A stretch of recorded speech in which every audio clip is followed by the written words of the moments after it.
الحمد لله وكفى وسلام على عباده الذين اصطفى خصوصا على أشرف الأنبياء والمرسلين وعلى آله وأصحابه وأزواجه وذرياته أجمعين أما بعد فأعوذ بالله من الشيطان الرجيم بسم الله الرحمن الرحيم يا أيها الناس قد جاءتكم موعظة من ربكم وشفاء لما في الصدور صدق الله مولانا العظيم وبلغنا رسوله النبي الكريم وقد قال الله تبارك وتعالى في شان حبيبه مخبرا وآمرا إن الله وملائكته يصلون على النبي يا أيها الذين آمنوا صلوا عليه وسلموا تسليما اللهم صل على سيدنا وشفيعنا وحبيبنا وطبيبنا وطبيب قلوبنا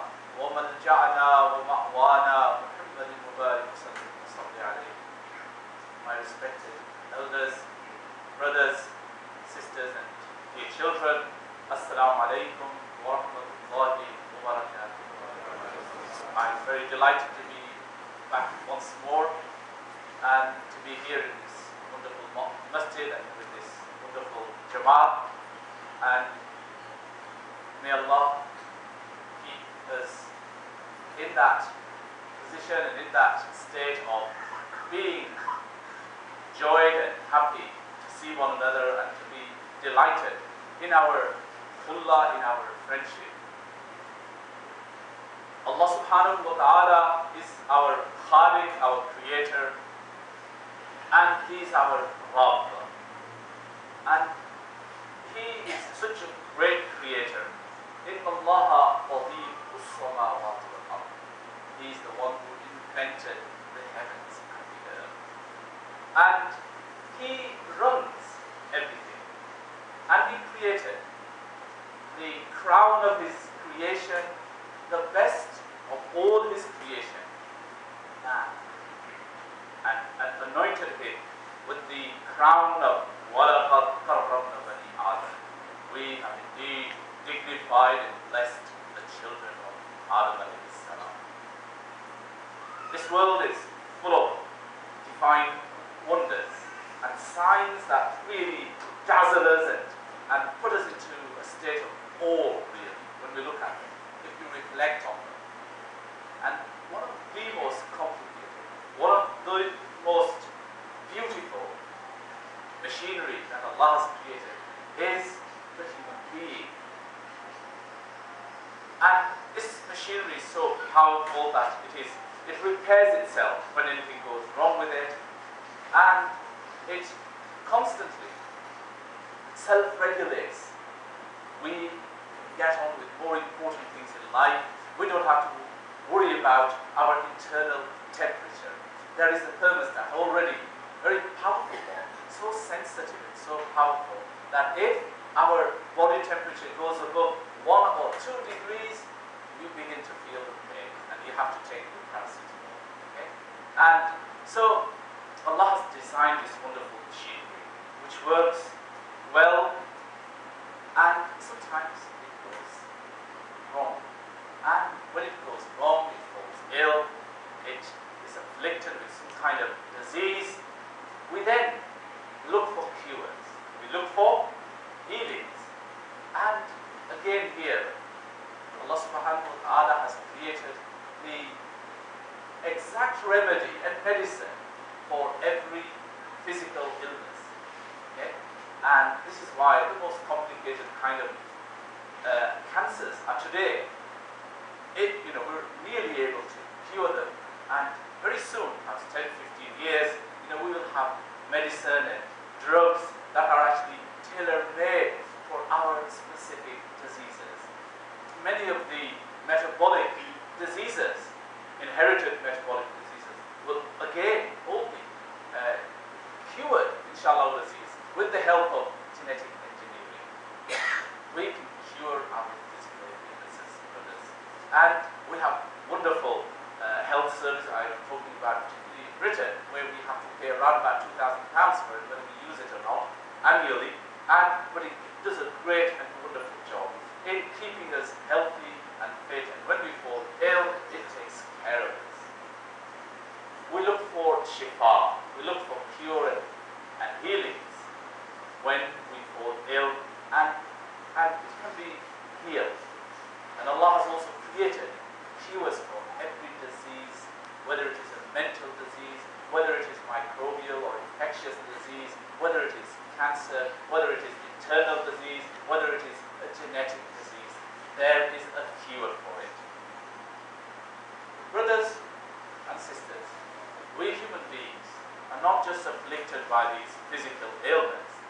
There is another more serious kind of ailment and sickness and disease that afflicts us. And for that, no doctor has a cure. No man of medicine has the healing or the medicine for it. And those are the illnesses of our soul, the illnesses of our heart, the illnesses of our mind, the psychological illnesses, mental illnesses, and the illnesses of our soul and the social illnesses and sicknesses which afflict humanity. In fact, modern medicine claims that a lot of the physical illnesses are usually a result of social malpractices, of spiritual malaise or moral sickness in our souls. And where do we look for the solution? And where do we look for the illness, for the cure and the healing for these diseases of our soul, the diseases of our heart and mind? Where do we go? There is no doctor, there is no clinic that can actually solve that. Well, brothers, Allah subhanahu wa ta'ala is at the same time as being the Rabbul Alameen and the Khaliq, He also takes care of us. He's our Muhaymin. Okay? But He's also someone who loves us. Allah loves us dearly. Okay? And He cares for us. And through that love and care He has for us, He has provided healing and a cure for those diseases of our soul as well. And that is what is addressed here in the Quran when Allah says, Ya ayyuhan nas, qad ja'akum maw'izatun min rabbikum wa shifaa'un lima fi sudur. People, to you has come a teaching and a shifa from your Lord, which will heal the sicknesses of your soul. And that shifa, brothers and sisters, is Muhammad Rasulullah sallallahu alaihi wasallam.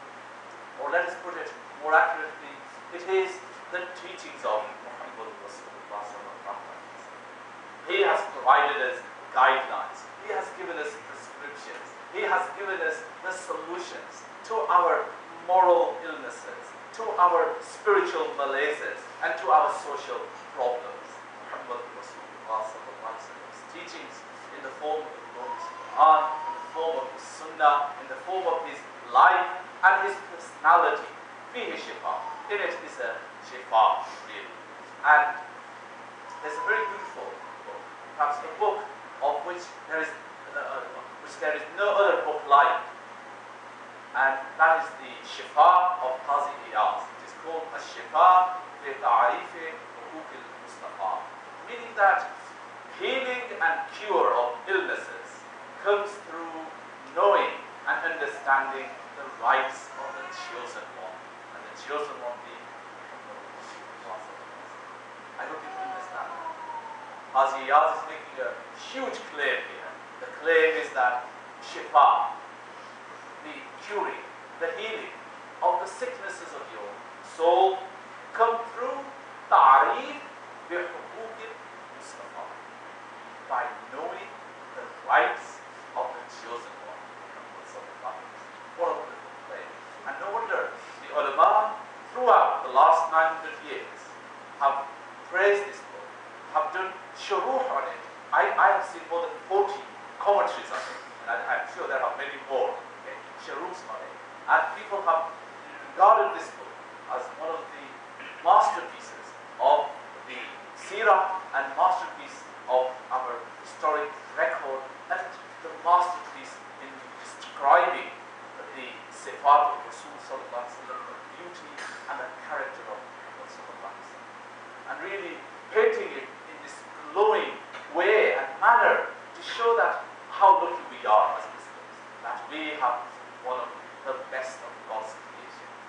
we have the perfect man, al-insan kamil, as our uswa, as our role model.